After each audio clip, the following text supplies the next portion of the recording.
بسم اللہ الرحمن الرحیم۔ السلام علیکم۔ آپ یوٹیوب چینل دیکھ رہے ہیں اور میں ہوں کاشف کھگا۔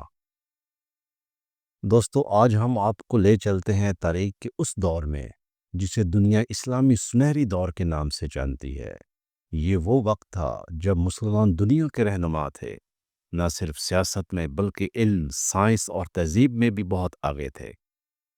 یہ سنہری دور 8ویں صدی سے 13ویں صدی عیسوی تک جاری رہا۔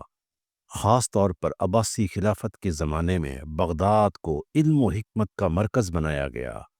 یہاں بیت الحکمہ یعنی ہاؤس آف وزڈم قائم ہوا، جہاں مسلمان، عیسائی، یہودی سب مل کر دنیا کے بڑے بڑے علوم کا ترجمہ کرتے اور نئی ایجادات کرتے۔ بغداد فلسفہ اور سائنس کا گڑھ تھا۔ قرطبہ، اسپین، یورپ کا روشن چراغ، جہاں ایک وقت میں لاکھوں کتابوں پر مشتمل لائبریریاں تھیں۔ قاہرہ اور دمشق طب اور ریاضی فلکیات کا مرکز تھا۔ ریاضی الخوارزمی نے الجبرا کو الگوریتھم ایجاد کیا۔ آج کے کمپیوٹر اسی کی بنیاد پر چلتے ہیں۔ فلکیات البیرونی نے زمین کا گھیرا انتہائی درستگی سے ناپا۔ مسلمان ستاروں کا نقشہ بناتے اور قبلہ کی سمت طے کر پاتے۔ ابن سینا کی کتاب القانون فی الطب یورپ کی یونیورسٹیوں میں سینکڑوں سال نصاب کا حصہ رہی۔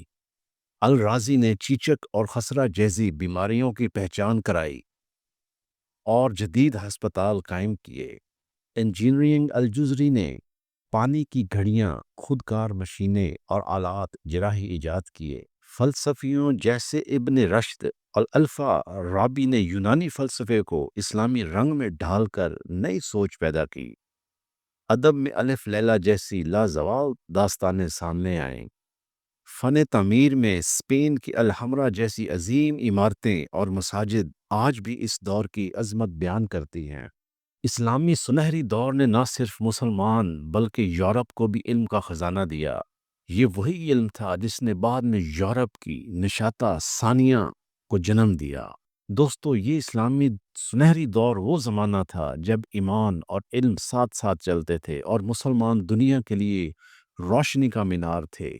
لیکن آج کا مسلمان ان سب چیزوں سے بہت دور چلا گیا ہے اور پستی کی طرف چل رہے ہیں، کیونکہ نہ آج کے مسلمان میں وہ ایمان ہے اور نہ علم ہے۔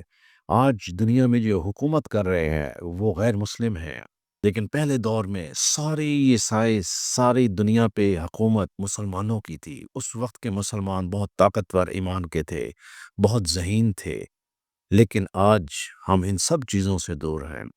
اللہ تعالیٰ سے دعا ہے کہ اللہ تعالیٰ ہمیں پھر وہی ایمان اور جذبہ عطا فرمائے اور ہم پھر دنیا پر حکومت کریں۔ اللہ تعالیٰ آپ کا اور میرا حامی و ناصر ہے۔ اپنا اور اس چینل کا خاص خیال رکھیں۔ اللہ حافظ۔